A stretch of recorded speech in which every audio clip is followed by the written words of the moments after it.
अच्छा ये बताओ, ज्यादा बोलना सही है या ज्यादा सुनना सही है? क्या जो व्यक्ति ज्यादा बोलता है वो व्यक्ति सक्सेस नहीं हो सकता, वो सुखी भी नहीं हो सकता, वो शांति को भी नहीं पा सकता। ज्यादा बोलेगा तो कुछ उल्टी सीधी बातें निकल जाएंगी और झगड़े का कारण बन जाएगा। इसलिए ज्यादा बोलने वाला दुखी होता है और ज्यादा सुनने वाला सुखी होता है। इसलिए ज्यादा सुनने की आदत हो। इसलिए ईश्वर ने कान 2 दिए हैं और मुंह 1 दिया। कान कितने? सुनो ज्यादा, और मुंह 1। सुनो ज्यादा, बोलो कम। लेकिन हम उल्टा करते हैं, हम सुनते बिल्कुल नहीं है, बुलवाए जाओ। देखो ये देखो मैया बोलती जा रही है। प्रत्यक्ष को क्या प्रमाण चाहिए? कहने का अर्थ यह है हमने सुनना नहीं सीखा, हमने बोलना सीखा। आजकल की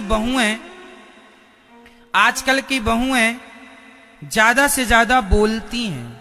यदि ये सुनने ज्यादा लग जाएं तो झगड़ा ही ना हो। आजकल की सासें बोलती ज्यादा हैं, यदि ये सुनने लग जाएं तो झगड़ा ही ना हो। आजकल के बेटा बोलते ज्यादा हैं, ये सुनने लग जाएं झगड़ा ही ना हो। और आजकल के बुढ़े बोलते ज्यादा हैं, सुनने लग जाएं तो झगड़ा ही ना हो। विडंबना तो ये है आदमी सुनता बिल्कुल नहीं है, बोलता पूरा है। आप गलत ट्रैक पर खड़े हैं, गलत रास्ते पर हैं। सुनो सुनो ज्यादा से ज्यादा, देखो कि सामने वाले के मन में क्या है। आप बताओ क्या कहना है, सुन लो। सुनने के बाद अपने उचित विचार रखो। ज्यादा हर बार हर समय बक बक बक बक करने की जरूरत नहीं है। आप बूढ़े हैं, इसका अर्थ ये नहीं कि हर बार आप ही बोलेंगे। आप बूढ़े हैं, सुनिए, सुनकर सही निर्णय लीजिए, कम शब्दों में अपनी बात पूरी कर दीजिए। कई लोग तुम चुप हो जाओ, हम बोल रहे हैं ना, हम बोल रहे हैं। मतलब तुम्हें जरूरत ही नहीं बोलने की, हम बोल रहे हैं, हम बड़े बूढ़े हैं, हमको यही काम है। कई लोगों के दांत होते ही नहीं है, बिल्कुल वेदांती होते हैं। हवा भले यहां से निकल रही है, बोलना कुछ चाह रहे हैं, कुछ निकल रहा, फिर भी बोलना नहीं आ रहा, फिर भी बोले जा रहे हैं। ये नहीं थोड़ा चुप रहे, दांत मात गिर गए हैं, थोड़ा चुप रह लो। नहीं, वो नकली लगवा के बोलते हैं, पर बोलेंगे बराबर, चुप नहीं रहेंगे। शास्त्र कहते हैं मौन रहो तो ही अच्छा है। ज्यादा से ज्यादा क्या होना चाहिए? मौन, चुप रहो। ज्यादा बोलने में हित नहीं है, उचित बोलो, अनुचित नहीं। ज्यादा बोलने से बातें बिगड़ जाती हैं। भरी सभा में कर्ण ने ज्यादा बोल दिया। अच्छा बताओ कर्ण ने क्या बोल दिया?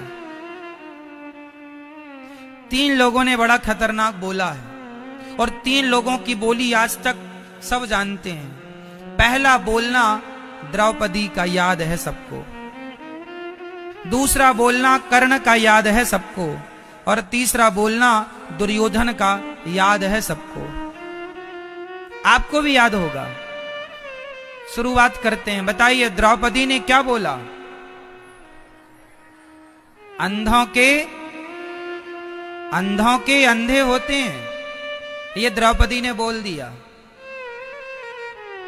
मतलब मुंह है तो कुछ भी बोलेंगे। पहला। दूसरा, कर्ण भरी सभा में द्रौपदी की साड़ी खींच रही थी, सब बोल रहे थे, तो कर्ण ने भी डुबकी लगा ली। कर्ण ने बोल दिया द्रौपदी तेरे तो 5 पति हैं, तो छठवा मैं हो जाऊं तो क्या बुरा है? छठवा मुझे बना ले, तेरे तो 5 हैं ही, छठवा मैं। मतलब मुंह है तो आप कुछ भी बोलते रहेंगे। तीसरा, दुर्योधन भरी सभा में द्रौपदी की साड़ी खींच रही थी, क्या बोलता है? अरे द्रौपदी आ, मेरी जांघ पर बैठ जा, मेरी जंघा पर बैठ जा, इसके सारे कपड़े उतार दो और सारे कपड़े उतार के मेरी जंघा पर बिठा दो।